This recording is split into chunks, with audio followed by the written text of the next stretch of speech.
Imagine that you end up in a story created by yourself. That's what happened to our protagonist. However, in the story of his book, he ended up reincarnating as the villain and not as the hero.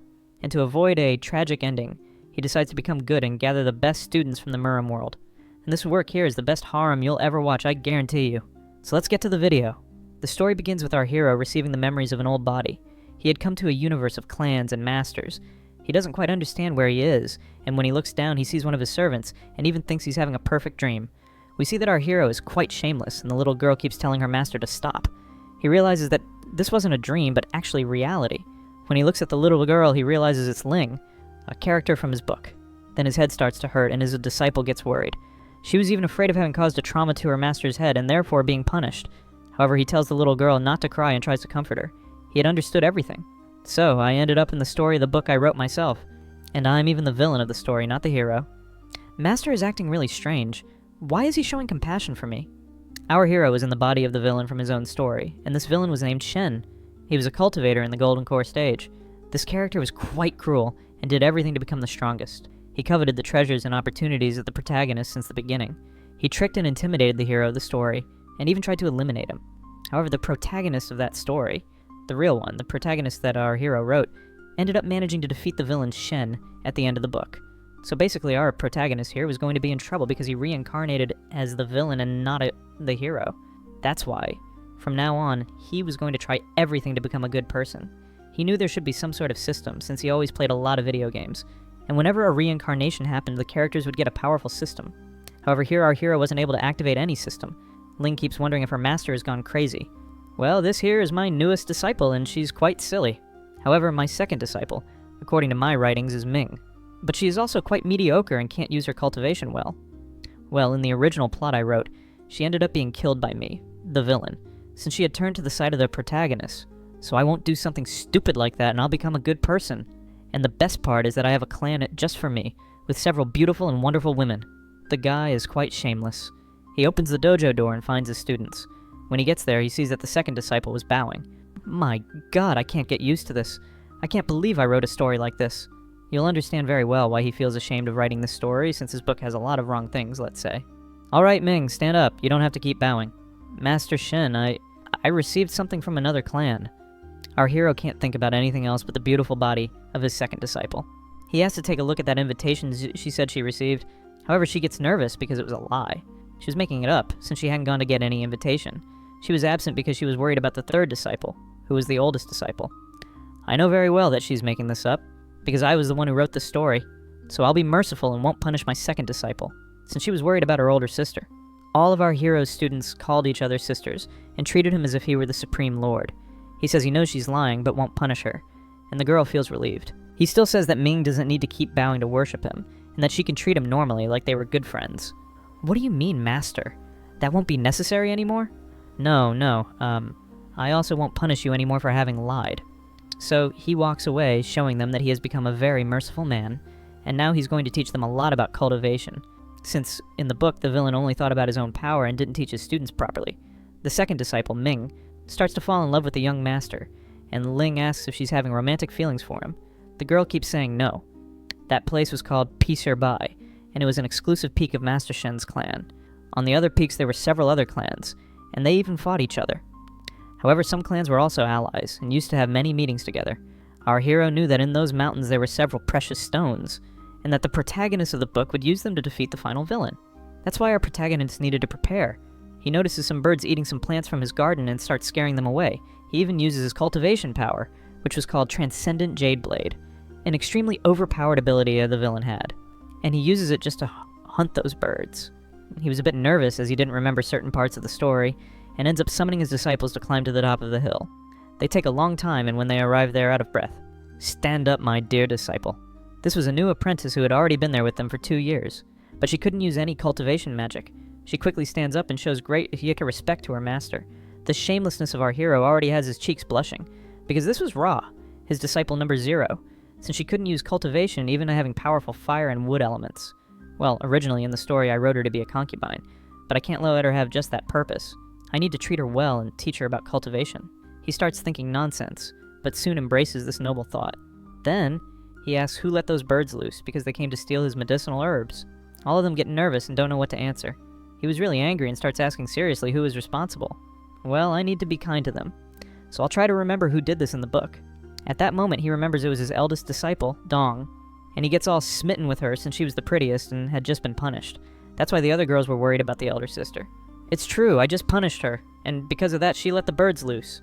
Master, please don't punish us, and also forgive the elder disciple. It wasn't her fault, I should be punished.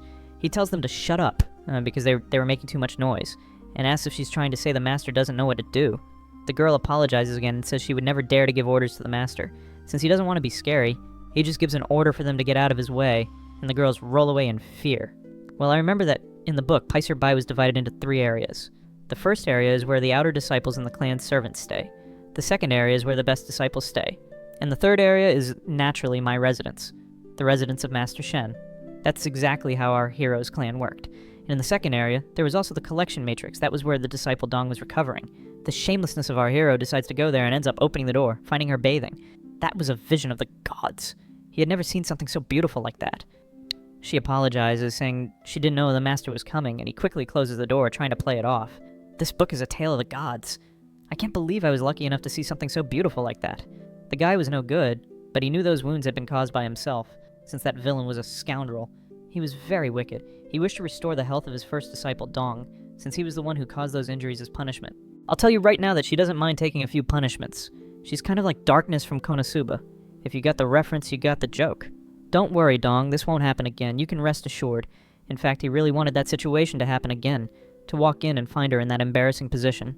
She's been quiet for a while. Could it be that the master left? Why did he leave so quickly like that? Doesn't he have any interest in me? At that moment, Shen opens the door again and the girl gets embarrassed. He tells her to open her mouth because he's going to give her some medicine, and thus he ends up placing the medicinal pill in her mouth so she could recover. He says that this is a 4th grade elixir, and that if she cultivates inside the bathtub, she'll be able to absorb it faster, and also advance her cultivation. That pill cost a lot of gold coins, but he said it would be worth it. During the night, the 2 nosy sisters decide to spy on their older sister to see if she was okay. Younger sister, be quiet. If we get caught, we'll end up being punished by the master. Relax. The master cultivates during the night, so he won't notice we came in here. In the second area's house, it's always good to be careful. We managed to get the excellent healing pills, and we must deliver them safely to our older sister. Okay, I know. Older sister, open the door. We're here with medicine. They don't get a response, so they start thinking the worst has happened and that Sister Dong was no longer alive. So Ling headbutts the door to try to open it and ends up entering the recovery dormitory. They see the older sister cultivating and ascending to the realm of immortals. All the wounds on her back had disappeared, and Disciple Ling starts to wish to also advance her own cult. However, they hear the Master's voice behind them, and he asks what they're doing there at that hour of the night. Well, Master, we're here to see if Sister Dong is okay. Yeah, that's it. That's exactly what we came to do, so good night, Master. We're leaving now. They were holding a healing elixir, and our hero found out that they had stolen it. But since he was trying to pass a kind and merciful image, he doesn't get very angry, and tells them they did a good job being concerned about their older sister. Dong!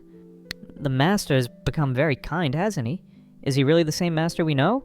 Well, I don't know. He's really quite different. She says that with blushing cheeks, and it even seemed like she was extremely in love with the young Master. At first, I just wanted to change the direction of the plot of my book, but now I kind of like my disciples. It seems like I need to become a good master for them. There was our hero meditating on top of Paisir Bai. According to my book, Master Shin has a dual spiritual root certainty of wood and water. These elements are quite powerful, but the protagonist of this book is much more powerful than the villain, so that's why I need to train a lot.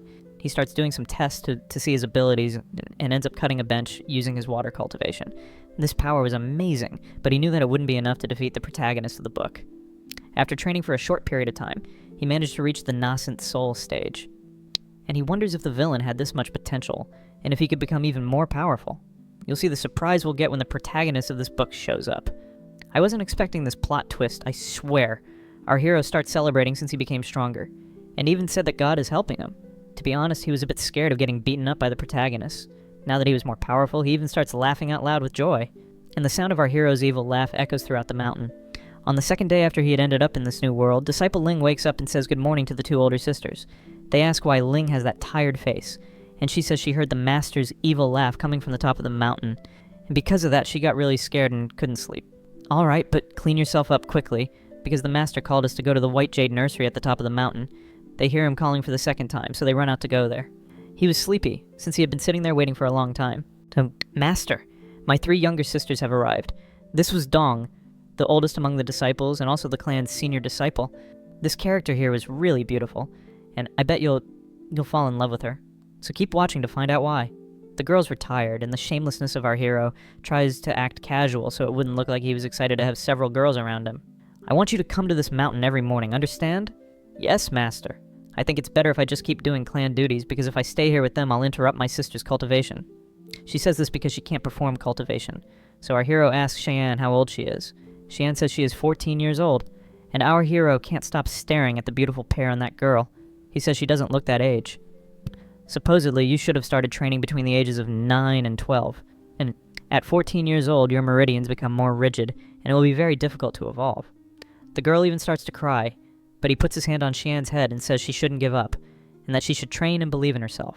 The girl breaks down, as she suffered a lot of prejudice for not being able to cultivate properly. Only Master Shen gave her a chance and took her into his clan. The villain had done this with other intentions, but the poor girl didn't know that. Now that our hero is controlling Master Shen's body, he was going to take good care of the poor girl. It's okay, young one, don't cry. We're going to help you evolve, you can be sure of that. My god, this really is our master. Since when is he such a kind person? Dong says that the master used to be very kind, and that now he just went back to how he used to be. Later, Ling complains that she's tired of having to wake up so early, climb the mountain, and then go back down. She even says that her feet hurt a lot, because she wasn't used to going up there. Ming throws a cold bucket of water and says the youngest sister is too whiny.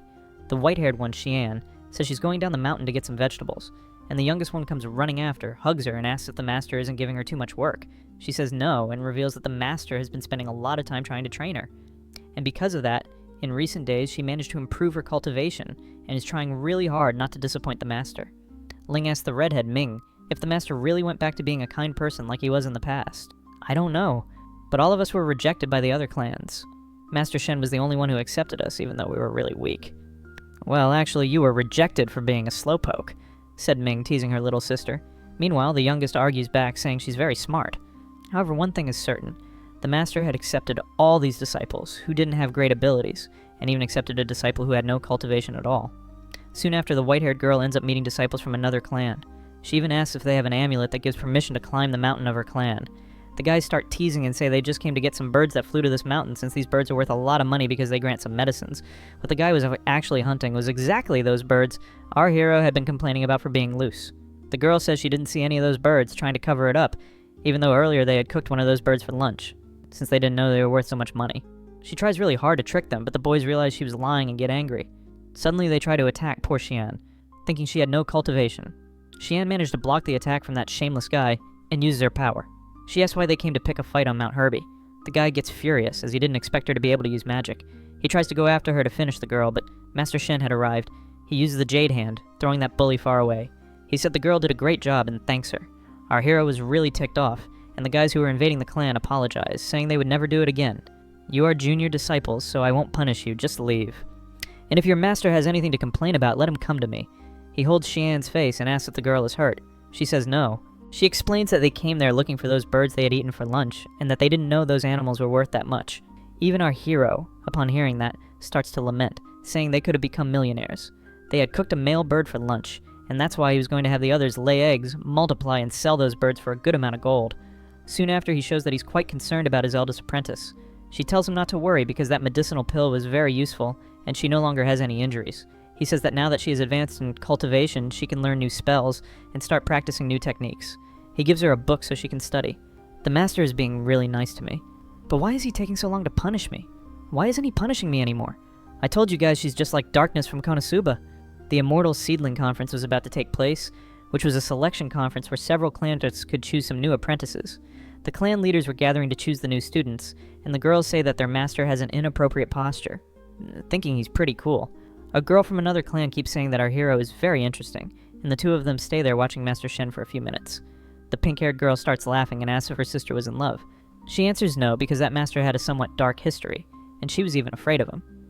At that moment, our hero hears them talking about him and ends up looking at the woman. The woman is quite shameless and tries to seduce the young master. The other clan leaders fall in love with that woman, and our hero's nose even starts to drip. His apprentice says that woman is really shameless. Master! Master! That girl, did you see her? Did you see? She's really amazing. Yeah, she had those things. Huge, you know? They were huge. The girl keeps saying that, and the other masters of the clan are outraged, saying that our hero was very lucky to have so many beautiful disciples. Well, according to my book, this is the moment when the Gonus protagonist of the story appears. I can't let him become a disciple of other masters because then he'll defeat me more easily. So I need to control him. We see that the boy there really was skilled, and some masters even get interested in him. The master of the gathering orders the new disciples to head to the center of the convention, as they had analyzed all their abilities throughout the day. The boys go there and start analyzing each concept of Cultivation Foundation. Each one steps onto the platform and releases their element, so they can see which elements each one had. The fewer elements, the better it was, because it showed that the person's power was more focused and strong. If the student had too many elements, it meant they weren't good at anything. Dong keeps feeding our hero, and asks if he's already chosen who his new disciple will be. Ling starts mocking, saying that everyone is talking about them being the worst clan, and that no one would want to join their group. Even so, one of the students had pure wood spiritual cultivation. Our hero feels tempted to choose this disciple because he was very powerful, and all the other masters were saying they wanted this boy. Now it was our hero's turn to choose, and he said he would leave this skilled boy for another master who needed him more. He decides to give this boy to Master Bairan. She was the master of Mount Linzu, which was on the other side of the valley. She says that Master Shin's strength is much greater than hers, and that he would be a more appropriate master for this boy, since he had such pure cultivation. The masters there keep saying that it's true, and that Shen should take care of that disciple, because the master of Mount Linzu wasn't very good. Our hero then calls out those shameless old men, saying that she was indeed very good, and that she would be a master just as qualified as he was. That makes this beautiful woman fall in love with our hero, and she says that Master Shin is becoming a very kind man. According to the story, that boy would be a very important character. So our hero gives a cookie to this apprentice, so he'll like him in the future. The boy's master says he can eat that cookie, and our protagonist even tells him not to team up with Jia, who's the gunner's protagonist, and also not to try to kill him in the future. He knew that this character would join forces with the hero of the story and defeat the villain. The boy's master keeps thanking our protagonist for helping her get a great disciple. He says he didn't do anything special, he was just helping a great friend get her new apprentice. Soon the Gonus protagonist of the book would appear, so he needed to make sure that boy would be his student. Now it would be the final test. They asked the little boy to show his cultivation elements. He greets the immortal masters and begins to channel his cultivation. Everyone there gets curious, and the young master comments that he wants to see who will compete with him for this young student. The fire element appears, and the masters start saying that's a great sign. But then the wood element appears. Master Bai says that's not good news. Right after, a third element appears, stone. The masters start to lose interest in the boy. Poor Zhao is already starting to panic, because no master would want a disciple with so many elements like that. That symbolized that he wasn't good at anything. To make it worse, other elements appear too, like water and light. All the masters start mocking the boy, and even say that he's going to be useless, that he won't be good for anything. Our hero didn't expect this to happen, as it was very different from what his book said. It was basically a butterfly effect. All the actions he was taking were changing the story. The boy even starts crying, imagining that no master will accept him. However, Master Shen appears in front of him and tells the boy not to be sad, because he already had a new master. Are you willing to become my disciple?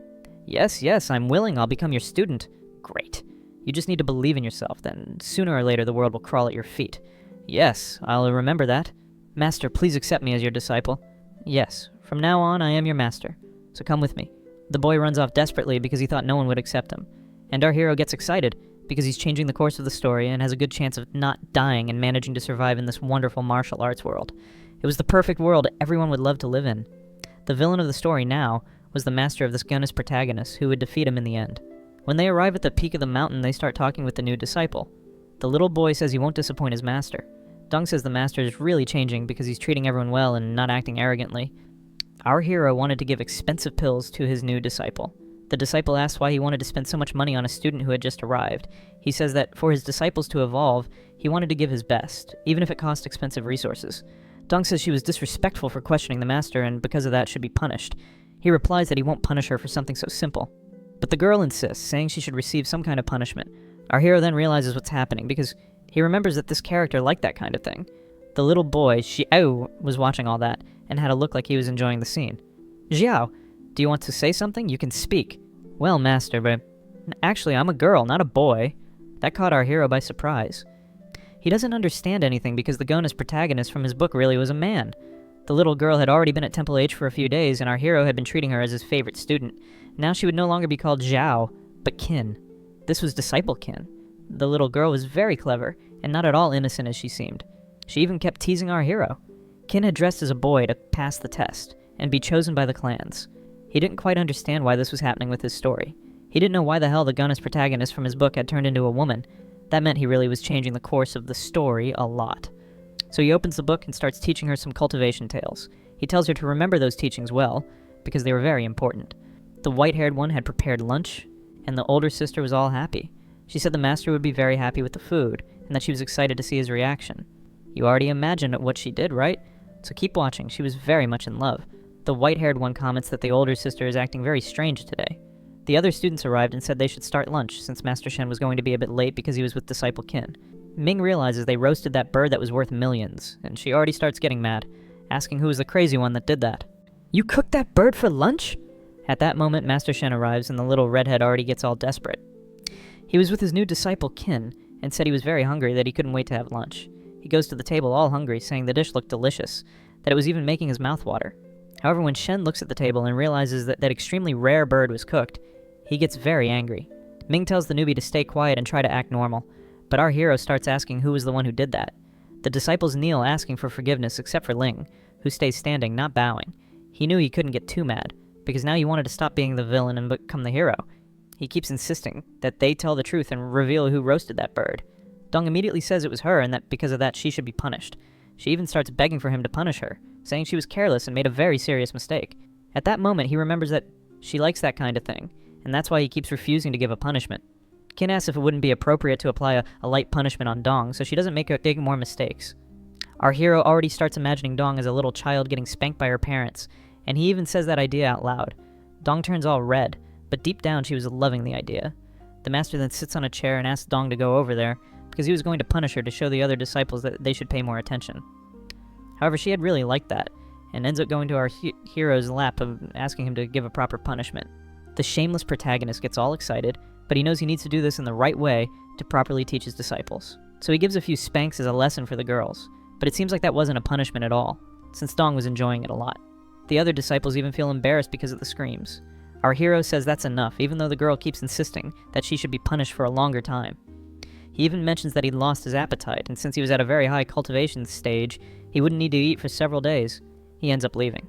Older sister, are you okay? I'm fine. The young master's not a bad man.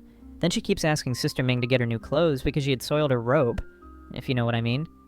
The little redhead runs off to get the clothes, and the other two, being younger, don't understand anything. They keep asking what the hell was going on. And there was Dong, all in love with our hero, saying that he really was amazing. The little younger sister started to understand, since she was very clever. Later he was bathing in his room and heard someone's voice calling. It was Disciple Dong who came there to wash her master's back. He insists that it's not necessary, but she insists the opposite, saying that it is indeed necessary. She goes to wash the young master's back. At that moment, little Qin calls the master from outside the room, and he needs to hide Dong in the wardrobe. Right after that, he used cultivation to dry the whole room, leaving no traces. Little Qin enters, and he was already putting away the bathtub. She gets curious, since she had heard the sound of Sister Dong, and starts making small talk about something irrelevant. She even keeps glancing at the wardrobe because she imagined that the older sister was there.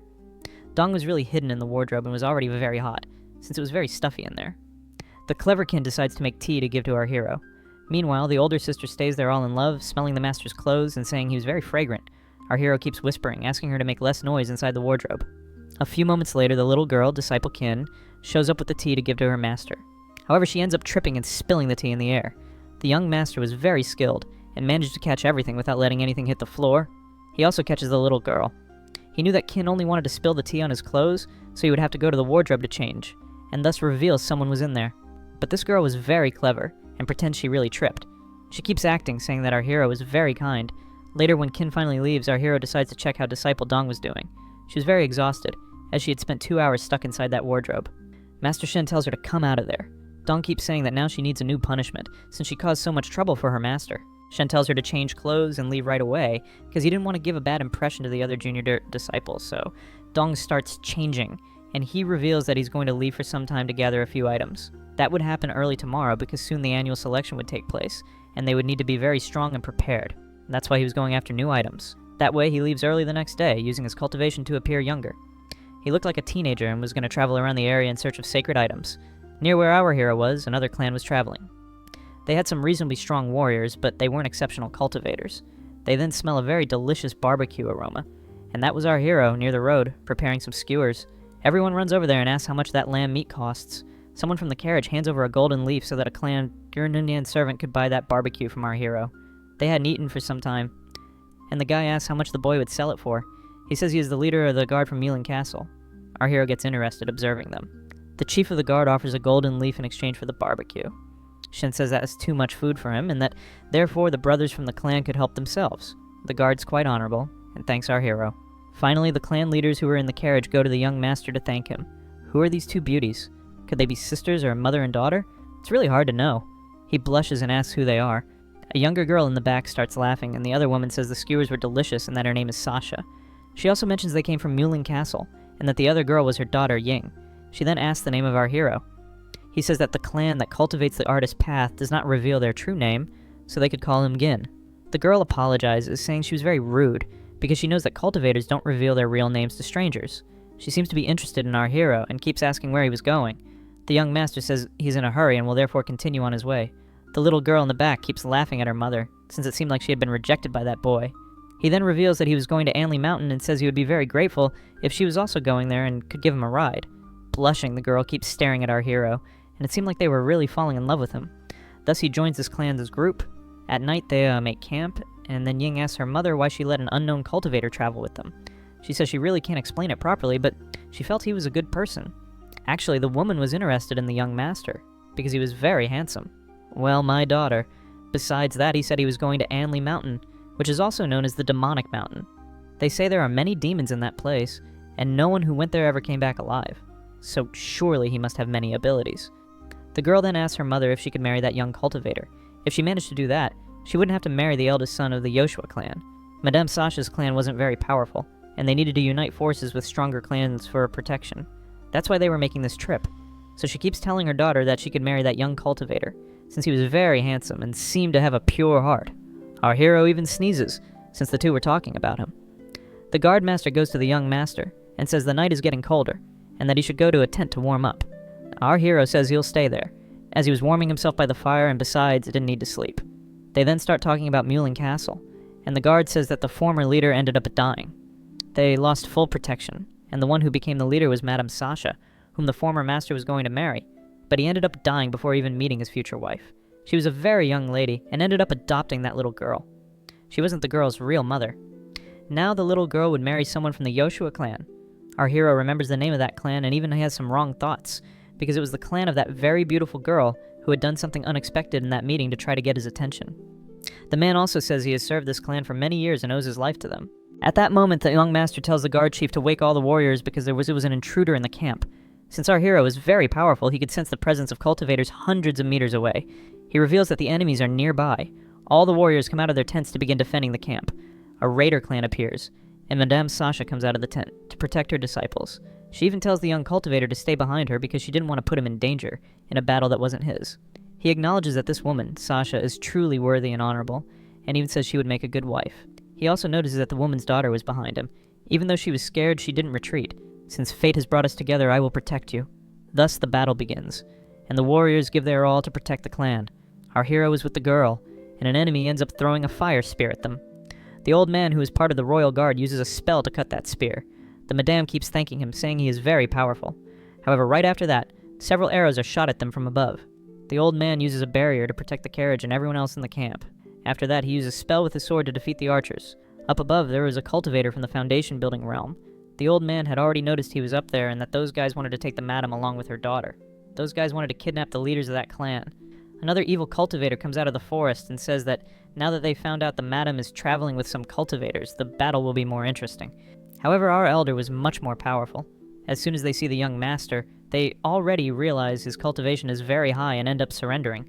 The madame thanks him, saying the boy saved everyone's lives, even without directly fighting them. But he gets all embarrassed, saying he didn't do anything special, just returned the favor. They thank him, calling him young master, and it's clear that these two were very interested in our hero. Those scoundrel cultivators kneel down apologizing, and reveal that it was the master of their clan who ordered them to go there, and try to kidnap the madame along with her daughter. One of the guys starts arguing, saying his partner was a traitor for revealing that information. So they start fighting each other. One of them even tries to strike his companion, but our hero intercepts the attack, splitting the blade in half and also hitting the bully. Who said you could move? Our protagonist was really badass. The other cultivator keeps apologizing, and couldn't understand how such a young boy could have such enormous power. Our protagonist was using a different technique because if he used his jade sword, everyone would know he was Master Shen, since that technique was very famous. That's why he was using a different sword, which wasn't that powerful. The fake guy keeps apologizing, and begs not to be eliminated. No problem. You have a total of 20 breaths. Whoever gives me the Lotus Seed Spiritual Collection first will survive. With that, the two guys start fighting each other. The one with gray hair is faster, and lands arrows in the chest of his former companion, right after he delivers the Lotus Seed. However, the other one hadn't been killed and ends up striking him from behind. Alright, so you were the one who won. That said, I will not eliminate you. After saying those words, Madame Sasha's bodyguard ends up eliminating the guy in a very unexpected way. The young master says he didn't break the promise. The Madame keeps apologizing, saying her servant crossed the line and acted against her will. Don't worry, that doesn't matter. I didn't break any promise since I wasn't the one who killed him. And that golden treasure belonged to that cultivator who was at the foundation building stage and was called the Earth League. This item had a very high cultivation level. However, the young master says he doesn't need such an item and gives it back to that elder. He should train a lot to master the characteristics of that item, because otherwise, it could put his own life in danger. How nice it is to be the good guy in the story. I was even worried I'd have to become the villain, but being the protagonist is much better. The guy wanted to seem like a movie hero, and even feels happy knowing the girls are falling in love with him. That girl keeps asking the young master to wait. Young master, you still intend to go to that mountain, right? Don't you want to get in our carriage and travel with us? Who would be the idiot to refuse an invitation like that? Of course, our hero accepts and even has that shameless look on his face. So they all head to the mountain. The girls get all excited beside our hero, even feeding him by hand. He asks if the girl was being sent to the Yashua clan. Her mother said yes, and that elder Bai said she has good cultivation. That's why she would be a great warrior to form alliances. She, of course, didn't want to be sent to that place. What she really wanted was to marry our hero. Mom, I'll be turning 14 soon, and I'm a grown-up girl. Girls that age usually get married. It's true, Sasha. She's not small at all. She's already quite grown up. Our shameless hero keeps saying these things because he was tempted to marry her. So he starts offering the girl to become a disciple of his clan. He had a dual cultivation method, and the girl gets all interested, asking how it worked. He touches Yuting's head, and she feels her body heating up. That was the sensation of dual cultivation. The mother gets rosy cheeks, and her daughter nearly faints to the ground. The dual cultivation was very intense, and the young master had to hold her so she wouldn't get hurt. The nose of the shameless one even starts bleeding, and he says she has an empty spiritual root constitution, which was very rare. The empty spiritual root is capable of turning a cultivator immortal after much hard work. Because he briefly activated this dual cultivation in her, Yuting starts having a fever and feels like several monsters are trying to capture her. After that, she wakes up and asks him if she has the right qualifications to become a disciple of his clan. He starts smiling because besides being beautiful, she was also powerful, much more skilled than the other disciples. Alright, Yuting, you have an unparalleled talent. Would you like to be my new disciple? She gets very happy and already says yes, that she really wants to become the young master's apprentice. Alright, now that you are already my disciple, listen very carefully to what I have to say. First, I will teach you cultivation, but you must train a lot on your own. Second, I won't be by your side all the time, so you need to practice a lot, and I will help you define your own cultivation standards. And third, no matter what problem you face, you can call me at any time and I'll be there to help you. Understood? Yes, master, I understood. I understood everything. He keeps patting the girl's head, saying that having a disciple like her is something lovely, very different from the other disciples he has in his clan. One liked playing pranks, another was clumsy, the oldest enjoyed being punished, and the youngest was a total airhead. In other words, this new disciple, Yuting, was the most promising of them all. He even reveals to the girl's mother that Yuting's constitution was extremely special, and that because of that they should give her special attention. The mother gets scared, saying that this would be too dangerous for her daughter, but our hero assures her that there's no problem. Besides, he'll help her train a lot. That guard's name was Jin Sui, and he goes to our hero to ask for some cultivation tips. He said that the old man was weakening too fast, his health was getting worse, and because of that he should undergo special training to live longer. So the young master offers an energy and vitality pill so he can prolong his life. The old man knew that was real and felt he was getting very weak quickly. Because of that, he starts getting emotional since our hero is offering something of extreme value. He thanks him by prostrating and says he'll do anything our hero asks. Then the only thing our hero asks is that he take care of Madame Sasha and also of Castle Muling for the rest of his life.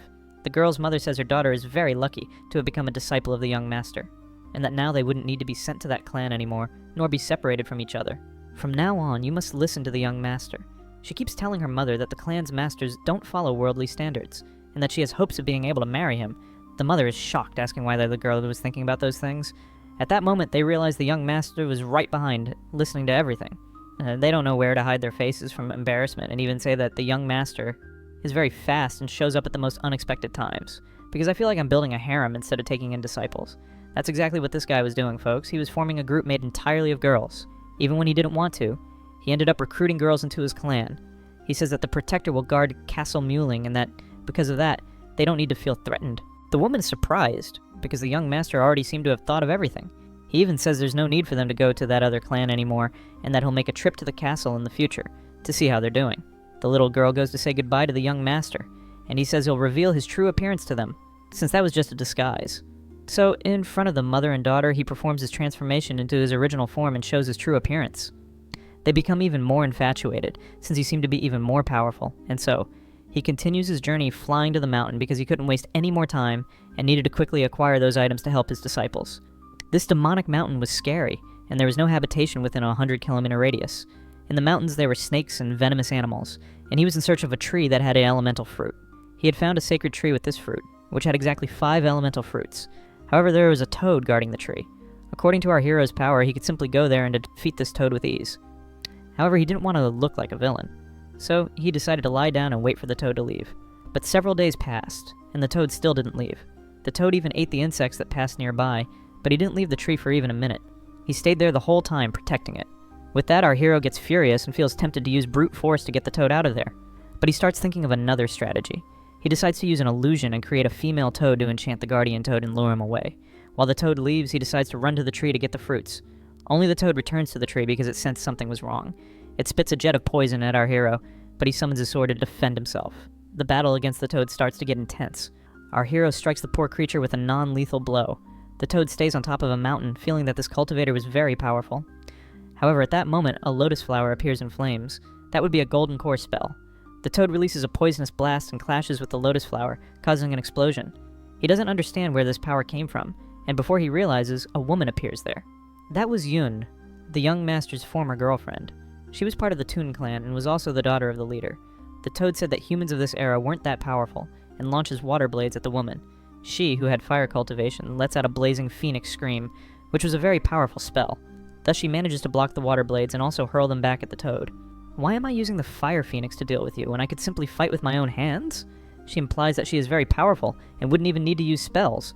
But our hero gives a nervous laugh. He knows how his ex-girlfriend likes to bluff. She charges at the monster, doing aerial maneuvers. However, the toad wasn't weak and she has to dodge at the last second. My god, I can't believe I'm watching this battle. This looks like a child's fight. The creature uses poisonous gas and she gets surrounded by a cloud with nowhere to escape. Thus she begins to faint and lose her strength. When she was about to fall into the lake, the monster grabs her with its tongue and says it's going to devour her, since creatures like that also feed on cultivators.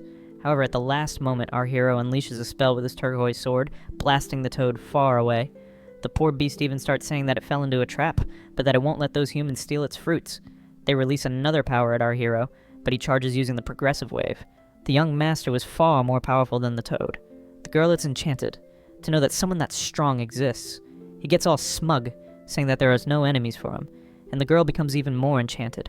He prepares the new strike with the progressive wave, and she watches him from behind, seeing that the boy is truly amazing. Then he slices half of that mountain just to frighten the toad. How is this possible? I can't believe someone this strong exists. I don't intend to defeat you, so don't get in my way. The toad thanks the young master for sparing its life, and he says it would have been easier to have fought the toad earlier and taken the fruit. He wouldn't have needed to stay there waiting for a week. The girl asks for one of the 5 elemental fruits and says just tell her the price. He knew how she was, and that when she wanted something she wouldn't give up no matter what. She wasn't recognizing her ex-boyfriend in Master Shen, because he was in this new appearance. But when she looked at his face, she seemed to remember Master Shen and even got embarrassed. She proposes to trade the fruits for 5 5th-grade elixirs, and the toad, deep down, said that if she was offering something like that, she might as well offer it to him and he would go there and trade the fruits just like that. But our hero remembers that she was very naive and didn't know the real value of things. That's why she kept proposing unfair trades. He looks at the girl and says that she hasn't changed at all. She starts pulling out some items from the sleeve of her clothes and proposes a trade with a spiritual stone from the Infernal Mountain. Well, this one I can't give you. So how about this one? The hidden Jade of the Cloud. The toad starts whispering to our hero, proposing the idea of joining forces to defeat this girl and steal the items. Hold on, did I give you permission to say anything? The toad gets terrified and turns to the girl, telling her not to go around showing her items to everyone, because that would be very dangerous and she could get robbed. She reveals that she ended up running away from home, and our hero doesn't know what else to say to this girl. Since she's very naive, he uses his power and harvests the 5 fruits from that tree, deciding to give one to her. She's in shock and asks if he's really going to give her a fire elemental fruit. Yes, I'm going to give you a fruit, but remember not to go revealing your treasures to people. You might end up running into someone with bad intentions. Upon hearing our hero's voice, she remembers her old boyfriend again. They did look quite a bit alike, but Master Shan was very mean and didn't resemble this young man who was helping her at all. Listen, cultivator friend, I can't accept this for free. So, I ask you to please tell me the price of this fruit. He then decides he'll trade it for a transformation elixir and a Ulu gold ingot. She's delighted, because that Ulu gold ingot could only be used by skilled cultivators, so she already imagines that this young master is very strong. He gets embarrassed and says he's not that powerful. You had a transformation pill with her, but she hadn't brought the gold ingot along. So, she decides to give our hero a jade channeling sword. This jade sword would also serve as a form of communication, and he could talk to her from any distance. Besides that, it would also serve as a teleport so she could send the gold ingot once she got to her clan. She said she was doing this to repay the generosity he showed by saving her life. So he asks her what her name is, and ends up revealing that his name is Hein. The girl leaves and tells Heine not to forget about her and to stay in touch. The guy was quite the liar, wasn't he, folks? The toad was trying to escape, and our hero reveals he's going to give him the transformation pill. The toad asks if, by any chance, our hero is trying to turn him into a pet. Oh, so you don't want this? You're refusing my generosity, is that it?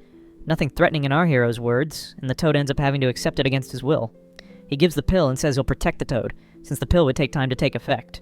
When the cultivation transformation began, several creatures would try to attack the poor toad. And that's exactly what happened. The monsters appeared to try to devour the toad. Our hero managed to defeat all the monsters and tells him not to worry because he'll die, I'll protect him. He releases all his spiritual energy to drive the monsters away, and the toad begins his cultivation transformation. Our hero keeps dealing with the magical beasts that try to attack the poor toad. There were several monsters showing up, and our hero bravely fights them all, using his manifestation with great courage. Then he ends up finding the skin of a snake, and says that would be great for making tights for his disciples. He even imagines one of them wearing it and says it would look really good. Such a shameless hero we have, huh? Thus, the toad had completed its cultivation transformation and thanks his new master for having helped him evolve. Our hero then says he'll choose a name for him and asks if he's really male. The toad was actually female and says she's a toadess. Not even now can our hero summon a male for his clan. Our hero asks, then why were you fooled by a female toad illusion? The toadess is shocked to learn that it was an illusion and says she's sad for having been deceived in her first love. Our hero then puts his hand on his head and starts lamenting, saying he'll find a new companion for the toadess. Finally, he ends up naming her Black, since her cultivation was dark. The scene changes and we go to Muling Castle, where the madam was talking with several elders of the clan. They were warning her that the Muling mansion would be in danger, and for that reason she would need to marry her daughter to the royal family of the kingdom of Jade, or maybe she herself would need to get married. However, the madam wasn't very willing. The old men were already starting to get irritated. They wanted, at all costs, to marry the madam or Yuting, who is her daughter, with the prince's sons. However, she said she won't let her daughter marry those guys they don't even know. Quite angry, she slams her hand on the table and says she won't accept anything they try to impose. She knows very well that these guys are only interested in the moment. Someone shows up there stomping loudly on the ground. That was one of the princes from the kingdom of Jade, and he keeps saying that the madam has a very beautiful body and that she's also very hot-tempered. Just by looking at this guy's face, you can already tell he's trouble. He keeps provoking, saying that now that she's a widow, she deserves a very powerful husband. The guy even says the madam shouldn't be calling Yuting her daughter, since they were not blood-related and were more like sisters. He even proposes a marriage with both of them. Guys, you can already see this guy is no good. She apologizes to his majesty since he was the 6th prince, and says she refuses. She calls Elder Bai to protect her and says they are leaving. That guy was really pissed off, guys. Remember that the protagonist gave him a power? The prince's bodyguard says that this old man is only in the middle stage of foundation building, meaning he would be very weak and no threat to the prince. However, the boy gets mad, saying he didn't know that Muling Castle had a cultivator protecting them. At that moment, the boy keeps saying that this Bai is very powerful, and that he's sensing a sinister energy. He even says that not even he could protect the prince if the old man tried to attack. That way, the prince completely changes his attitude, and starts showing a sign of respect to the madam, just to demonstrate power and impose respect. Old Bai already shows his cultivation, making everyone around feel a bit scared. They were proposing this marriage supposedly to protect the Muling mansion, but what they really wanted was money. They even draw their swords, getting ready for battle. The little frog there had seen all this conversation and goes to our hero, Shine, to tell him what he saw. She's the best, right guys? The little frog is actually a female. The little toad tells him that his disciple Yuting is there at Muling Castle, and that it won't be a problem for her to train there alone since that old man will be protecting the castle. Our hero says they've already gotten rid of the royal family from the kingdom of Jade, but there are still several other kingdoms and clans interested in Muling Castle since they have a lot of money. Then our protagonist says that this part of the story is more about dialogues and romance, and that the battles will come later. He says the readers of his book wouldn't be interested in constant battles. I also don't like battles all the time, guys. If you also like romance and cultivation stories, leave a comment telling us what you think. However, our hero knew that the castle of the Kingdom of Jod had 3 very powerful cultivators. They had such overwhelming power that it was unbalanced, so that's why he also needed the support of his ex-partner, his ex-girlfriend, Sasha. The little toad says the cultivation world wasn't that dangerous, but our hero disagrees. He says it's so dangerous that even the little toad is at risk and needs to hide well to avoid ending up as fried chicken. The little toad protests, saying she's not a chicken, but a toad. That way our hero disappears, saying he's going to Mulan Castle to talk to his disciple, Yuting. We see that she was in her room meditating. She was doing that to improve her cultivation power. She started her training a bit late, but even so, she had a lot of talent. She takes a deep breath and begins to channel her energies. That way she starts levitating, showing that she was progressing well in foundation cultivation. She opens her eyes and realizes someone had entered the room. It was our hero, Master Sean, and he was there using his energy manipulation to serve tea. He acknowledges that his new apprentice has been working hard, and that she advanced a lot in such a short time. The girl gets all excited and jumps to hug our hero. I'm sure you'd love to be Master Sean in that moment. She ends up jumping on him, very excited, and our hero, being the shameless guy he is, gets all thrilled. He said it hadn't been that long since he said goodbye to her, and that she shouldn't miss him that much.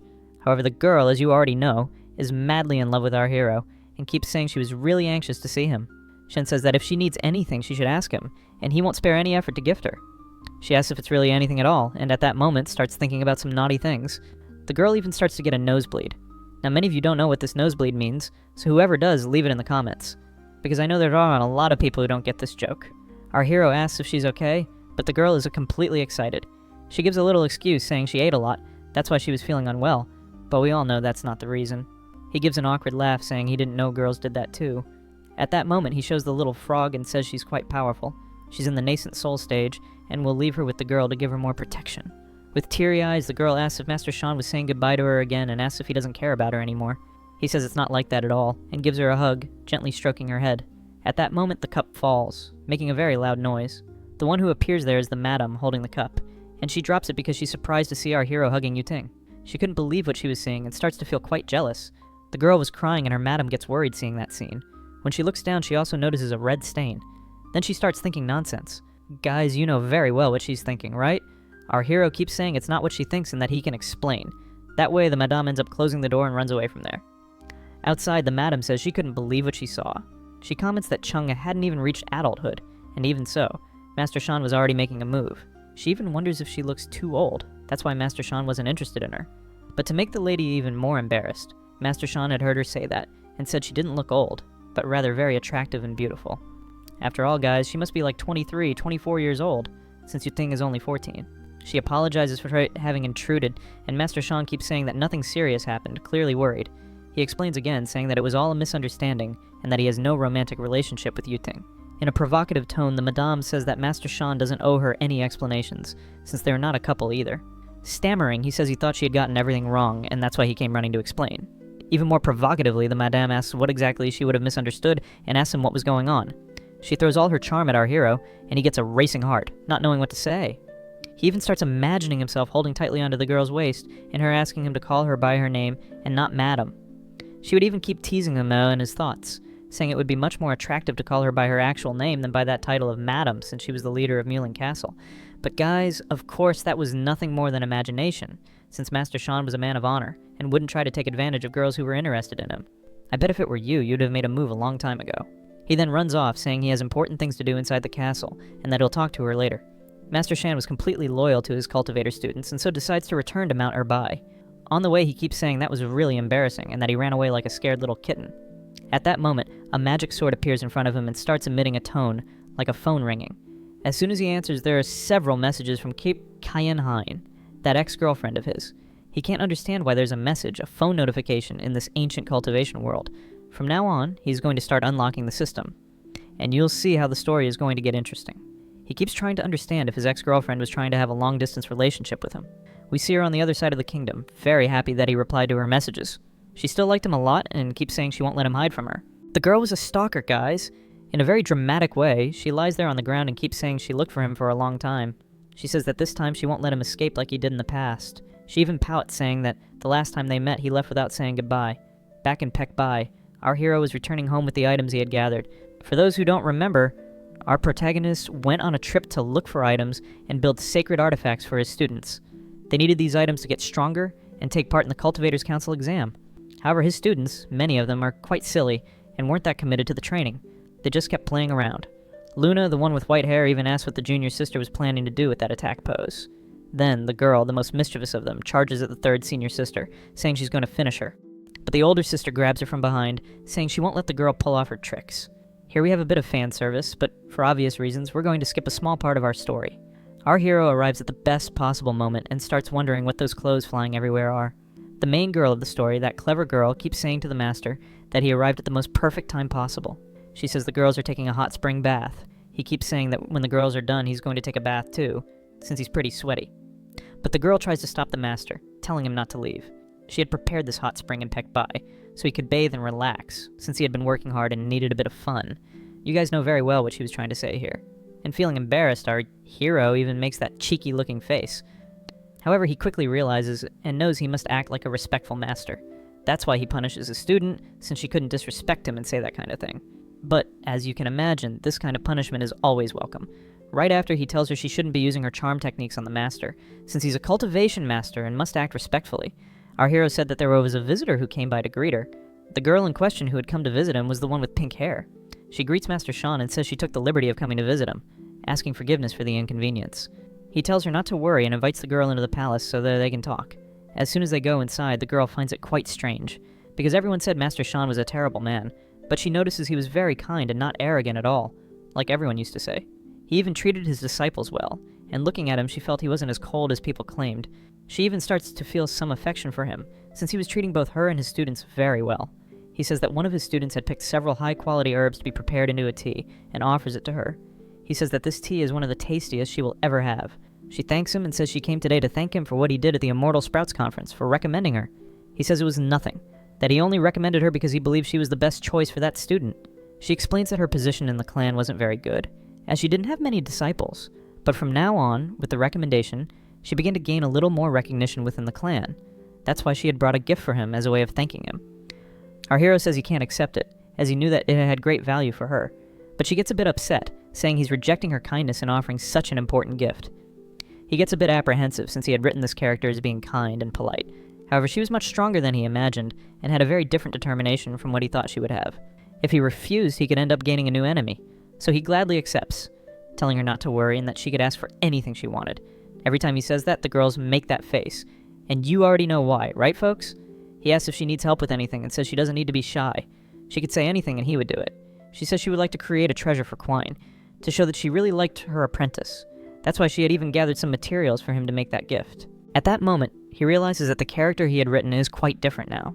She's very determined since she risked herself to get those materials just so he could create that magical item. He says he'll make the item and she keeps thanking him, saying she is very grateful to him. She still says that, whatever he needs, he shouldn't hesitate to ask her. Master Sean keeps telling her not to act so formal and even tells her to relax and drink a little. So they start drinking tea and chatting a bit and are exchanging some thoughts. Since they are around the same age, she imagined that Master Sean would be a pretty childish and arrogant guy. But he was a pretty cool guy besides being kind. He seemed to have a lot of cultivation knowledge. Of course he knew everything, right guys? He was the writer of this story. He kept watching Ban drinking the tea and said she is much more beautiful than he had described in the books. However, he realizes that he is falling in love with the clan master. He couldn't go around showing surprise, he had to stay focused on the Golden Core realm. Otherwise, he would be attacked by the other realms, since he'd be a bit, let's say, distracted, if you know what I mean. Ban tells Master Sean that the tea tastes a bit different and is really delicious. At that moment, she feels something different in her body, and it was exactly the effects of that tea. If you enjoyed this work, leave it in the comments. Stay tuned because we always continue the best ones. So that's it for today. See you next time.